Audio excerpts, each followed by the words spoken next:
But we have to start by talking about how Hurricane Milton could be the strongest storm to hit Florida in a century. And it's got people around Tampa especially either bracing or scrambling. Right? And this less than 2 weeks after Helene devastated parts of Florida, as well as Georgia, the Carolinas, Tennessee, and Virginia. And in fact, some of Helene's victims are in the path of this new storm, which at one point intensified from a Category 1 to a Category 5 within 24 hours, with this being the third fastest intensifying storm on record in the Atlantic Ocean. And the National Weather Service in Tampa writing on X that if the storm stays on its current track, it will be the worst storm to impact the Tampa area in over 100 years. So also with that, the National Hurricane Center has predicted that the storm will weaken to a Category 3 by the time that it hits land. Plus, even small shifts north or south in its course is going to have a dramatic impact on how much damage these communities actually suffer. Though again, nothing's guaranteed. You have meteorologists saying that a storm stronger than a Category 3 couldn't be ruled out. But even at a Category 3, that is considered a major hurricane. And with that, Milton's actually due to become the 10th major hurricane to make landfall along the Gulf Coast since 2017. But Tampa, notably, it hasn't been directly hit by a major hurricane since 1921. Though this, as scientists have been warning for years, that the city and the surrounding area are especially vulnerable to rising seas caused by storm surges. And of course, with all this, you have experts saying that climate change probably has something to do with it. Which also brings us to this now viral clip of a veteran meteorologist being moved to tears while giving the latest update on Milton. It's just an incredible, incredible, incredible hurricane.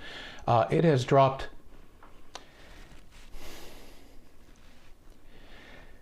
50 millibars in 10 hours.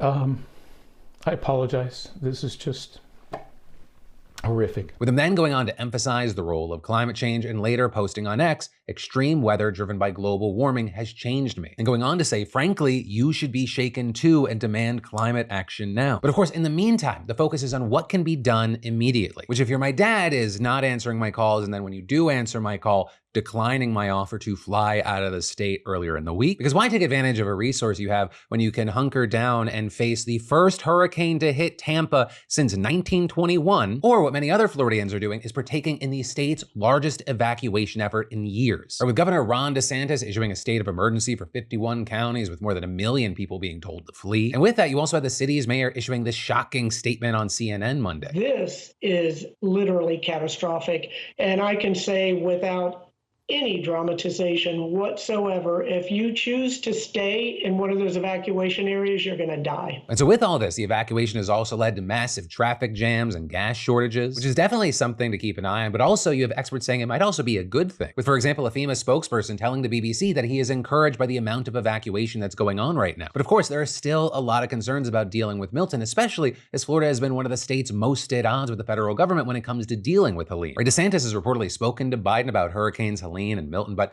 according to NBC, he has refused to take any calls from Kamala Harris, with Harris saying this week, people are in desperate need of support right now and playing political games at this moment in these crisis situations. These are the height of emergency situations is just utterly irresponsible and it is selfish. And with that, DeSantis, for his part, claimed that he was unaware of Harris calling him, responding to her latest comments by calling her delusional and saying that she's the one who's trying to politicize the storm. Right, of course, all this talk about politicizing natural disasters, I mean, that's been a discussion with Helene too, which, you know, in general is something that people say was less politicized in the past. Like, for example, you had a Republican strategist who worked with Bush during Katrina telling the Washington Post, historically, hurricanes are a time where politicians like to put partisanship aside and show they're focused on the greater good. And going on to say, Trump does not have that instinct at all, and he's so controversial that Democrats don't have that instinct with him either. And to that point, while speaking in Florida on Monday, Trump said that the response to Helene has, quote, been very weak, unbelievably weak, and adding nobody's ever seen such a weak response. With him also claiming the Biden-Harris responses received universally poor grades. Right, but a very key thing with that is, right, that's not a criticism from Trump. If you say Trump criticized,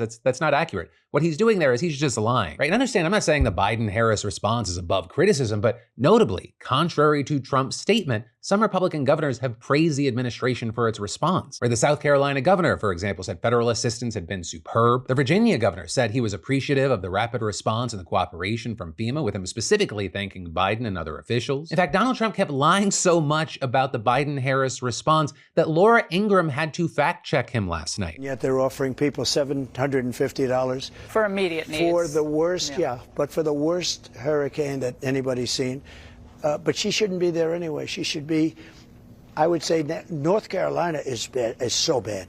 And she was there today for 3 hours, I believe, Kamala Harris. But also, the lies around Helene go way beyond just vague criticism. With Samantha Montano, for example, an assistant professor of emergency management at the Massachusetts Maritime Academy, saying, "I have been doing disaster work for nearly 20 years, and I cannot think of another acute disaster where there has been this much misinformation." Right? I mean, you have Marjorie Taylor Greene out there claiming that some mysterious they can control the weather. With some of her crackpot defenders going, "Oh, so you're saying cloud seeding's not a thing?" That is not what she is talking about. She is talking about weaponizing hurricanes. You've got prominent right-wing voices out there like Grant Cardone saying, "I grew up on the Gulf of Mexico, been watching storms since I was a young boy. I have never seen a storm start here and go east. Do you think government is using technology to manipulate weather patterns and storms?" Right, with that then getting community noted because that's just absolutely not true about there not being storms like this in the past. There's also this whole conspiracy theory about the government trying to seize land in North Carolina to mine lithium. And then there's just been a lot of lies directed at FEMA and the federal government specifically. Like, for example, the agency has been forced to deal with claims that it's stealing donations, diverting disaster aid to Ukraine, or refusing help from others, which is actually a lie Elon Musk has helped spread. And this, of course, is Trump has been helping spread some as well. Though it's definitely not the first or most ridiculous way he has lied about a hurricane. Like, I don't know if you remember, but when he was president, he once showed a fake hurricane map altered with a Sharpie to retroactively justify a previously incorrect tweet that he shared about the storm's path. It's just that now his lies are more insidious and more obviously meant to appeal to voters. Right? I mean, he suggested that Democrats were withholding hurricane aid to Republican areas of North Carolina. He also falsely claimed that disaster relief funds were being diverted to house undocumented migrants. And so with that, we've had Harris calling Trump's role in the spread of misinformation extraordinarily irresponsible. And this is you also have the head of FEMA warning that these lies affect the disaster response, with her saying, "The fact there are a few leaders having a hard time telling the difference between fact and fiction is creating an impedance to our ability to actually get people the help they need." And to that point, as one example, there have reportedly been calls for residents to form militias to defend against FEMA staff members, as well as anti-Semitic and misogynistic threats against them. And that's a problem considering that many places, such as in Western North Carolina,